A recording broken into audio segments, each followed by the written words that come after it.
Maybe as we depart, the Raila Karua ticket, how is it going so far? You've not always worked in the same team together. In 2007, you're in different teams. In fact, Honorable Martha, you're on record saying at one point you didn't see anything ideological that you shared with the Honorable Raila. Is it now a union of convenience for this election? What does your ticket now bring to the fore? And tied to that, what are your chances? Have you figured out what are your chances for winning this election?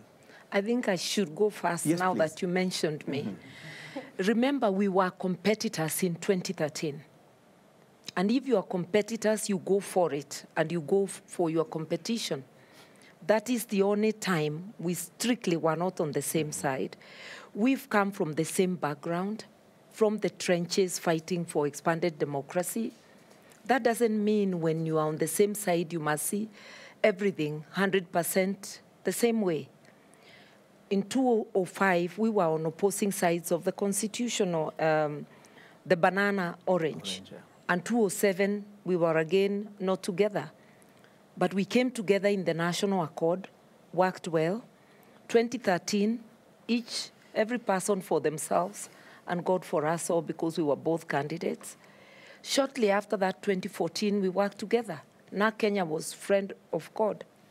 So we've worked together more than we've worked separately. We both come from a social justice background. We both root for social justice. In fact, the manifesto, because I found it in the making when I was named, I would have easily said it was made for NARC Kenya. We have more in common than separates us. And this is not just for convenience, it is for the sake of Kenya. We are in a very dangerous place where we can lose all that we have built. What we need in Kenya today is good leadership that can take the nation forward. I joined my principle to do just that, rescue our nation. I just want to compliment what you just said.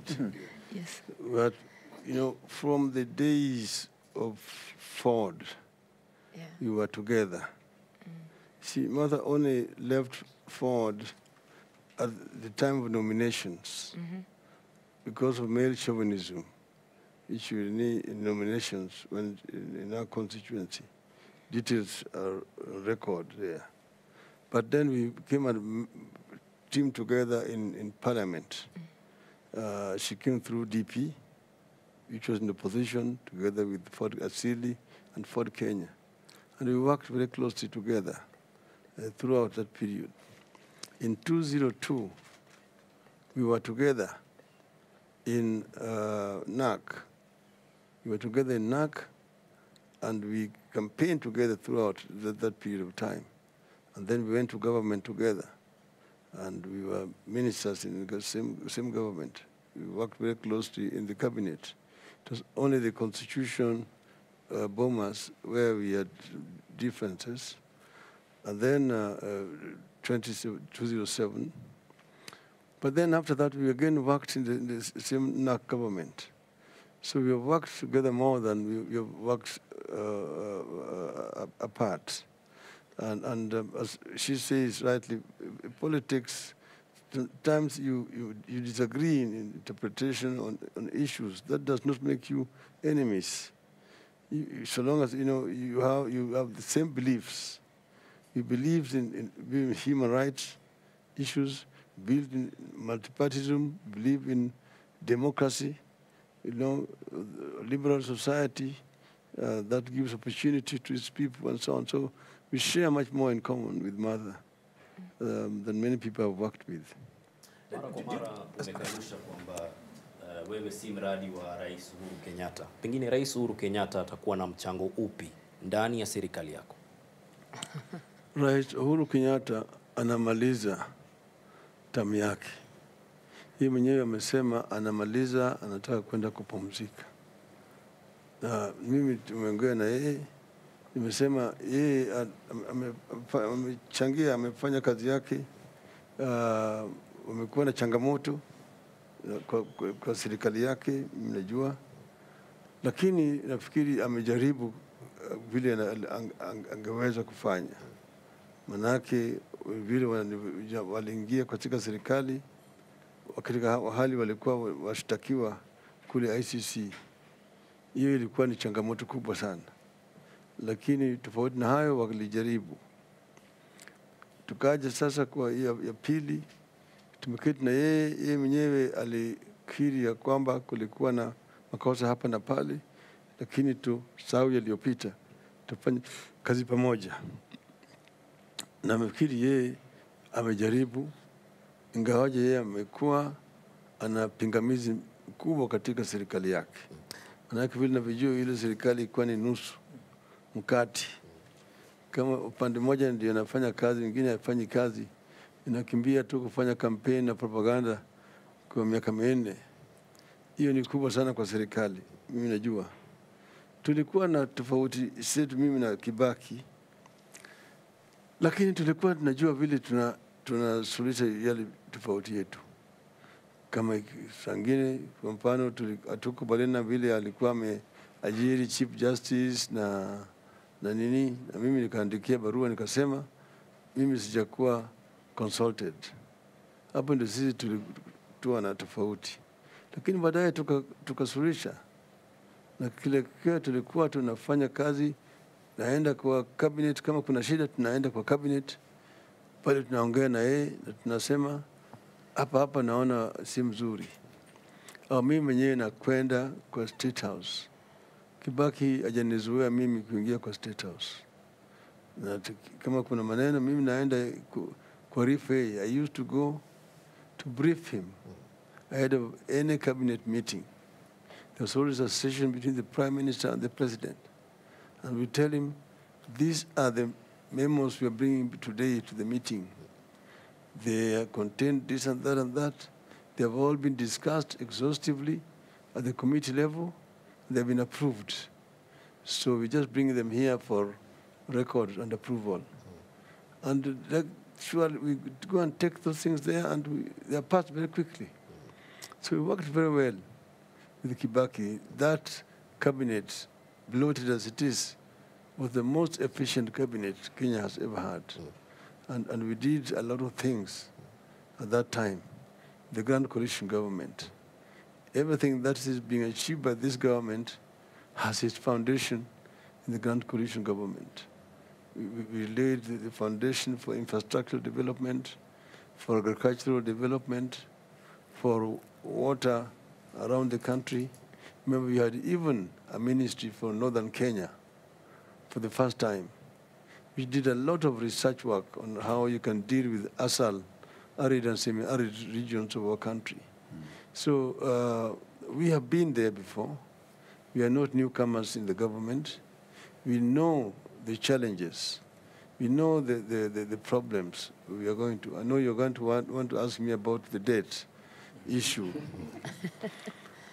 We know that there's really nothing wrong in a country in carrying debts. Most countries have got debts. Even the United States has got public debts. Japan has got a lot of public debts. Germany has got a lot of public debts. In fact, the total debt that the African countries have are less than the debt between just 2 countries in Europe, Belgium and the Netherlands. Okay? But then the thing is, what you do with that when you borrow to invest. Because if you borrow for consumption, then your ability to repay becomes impaired. But if you borrow to invest in productivity, then that enhances your ability to repay the debts. We know that the debt has increased. You just need to now look at what that debt has financed. What project did it finance?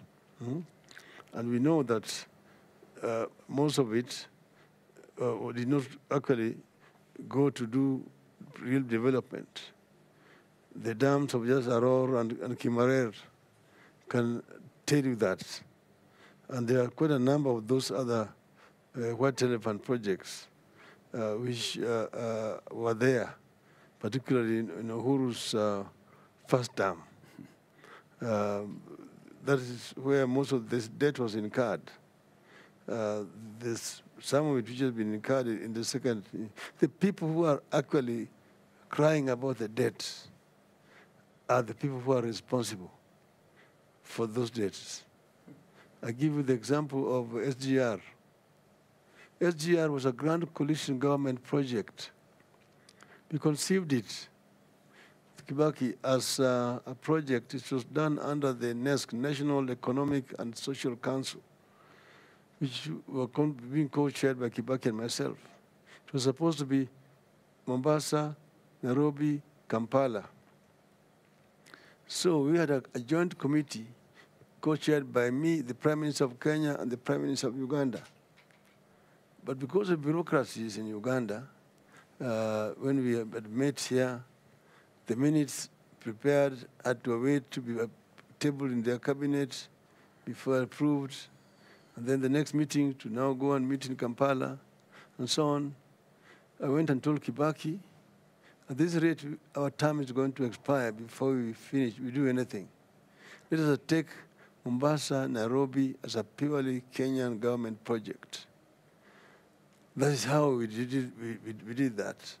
And then we now appointed the consultants, and they did the feasibility study, the engineering design, tender documents, and we awarded the contract at $2.7 billion. When they came into government, they cancelled that contract and re-advertised, and then awarded it a few months later to the same contractor at $3.6 billion from 2.7. Then it went to 4.3, then 4.6, then I don't know 5 point what. So you asked me about the debts.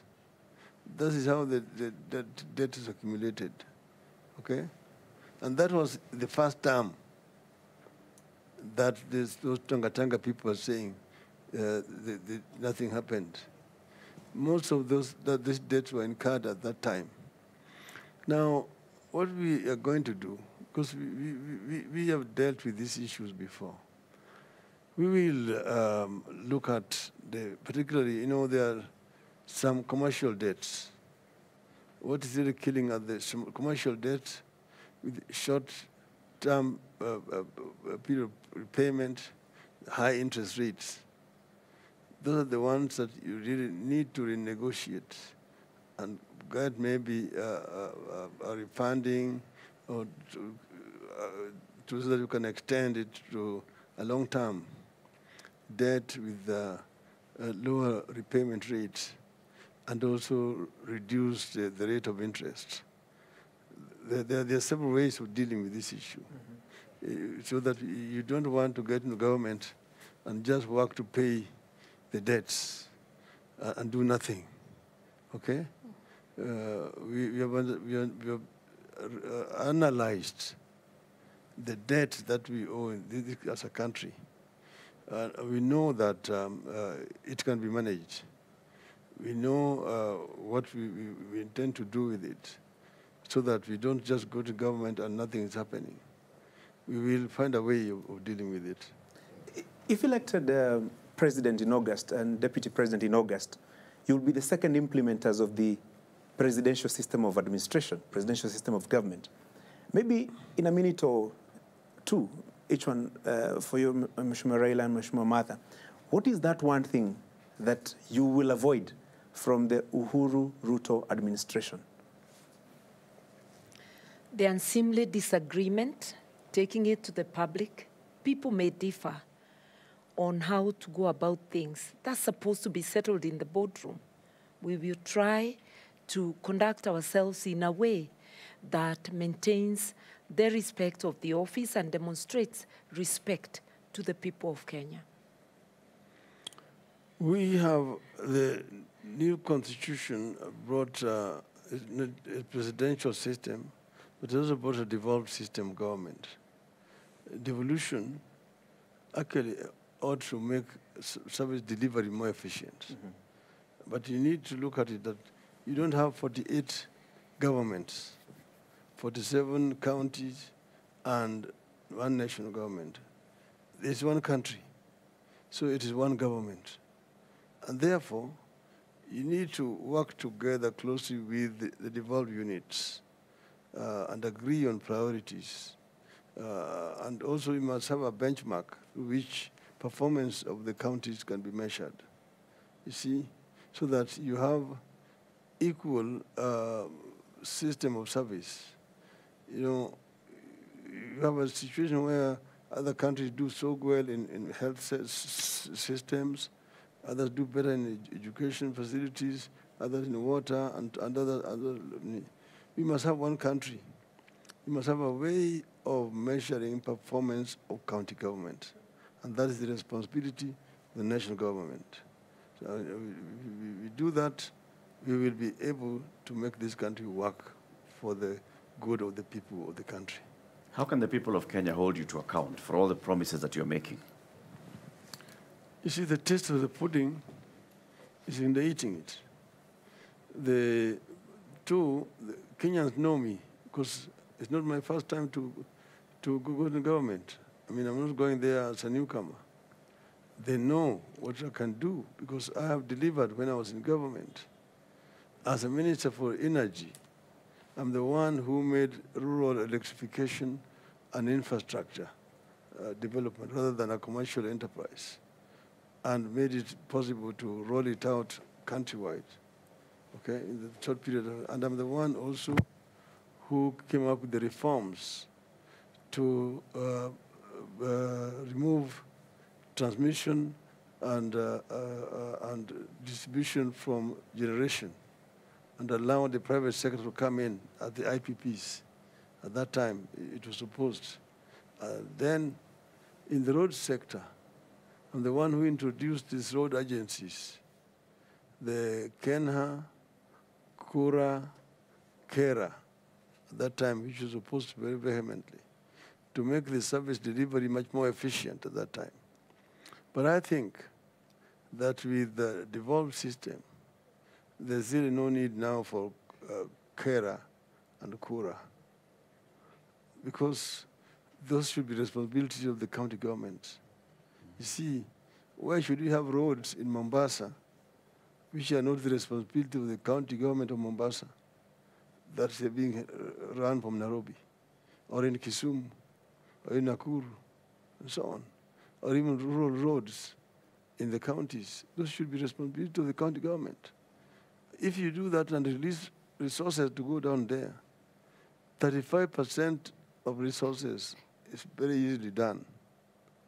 Even the health sector system, release the money to go down because health is a devolved system. Agriculture, the same. So you're having a problem here about, you're sticking to about 15%. To actually release 35% is so easy. Just release the responsibilities with the resources. And now to follow resources. And supervise the county government from Nairobi. Then services will be delivered properly. Asante sana. Right Honorable Prime Minister Raila Odinga and Martha Karua, asante sana for taking this conversation with us this evening. This has been a joint conversation between several media houses, KTN, Citizen, K24, KBC, and NTV, and several radio stations this evening. We want to thank my colleagues here who've been with us this evening. Alan Owino from K24, Nancy Okware from KBC, my colleague Melita Tenges from NTV, my colleague Francis Gashuri from Citizen, and my name is Eric Lati from KTN. We thank you very much for watching this broadcast, and of course, if you've got any questions, just follow us on all our social media houses from the various stations, and then we'll also be forwarding them to Right Honorable Prime Minister Raila Odinga and his running mate, Martha Karua. And the upcoming debate? Presidential debate? Yeah. As you know very well, the Media Council of Kenya, the Media Owners Association, and the Kenya Editors Guild have been working on a presidential debate. And the dates are soon going to be released. The debates will be taking place in July. The question is, the one for the Deputy President, will you attend? Would love it. You will be ready. I've said I would love it. Honorable Raila. I had agreed, but as know that other people refused, rejected, objected. I have participated before, as you know. The other time I debated alone. So it will depend on the availability and preparations. Okay? But the commitment from you is you're ready and willing there. to attend the debates. Always ready. Keep it here for that. We'll tell you the dates for those debates. And of course, you've heard the Azimio candidate and running mate are ready for the debates. Asante sana. Good evening. Good evening.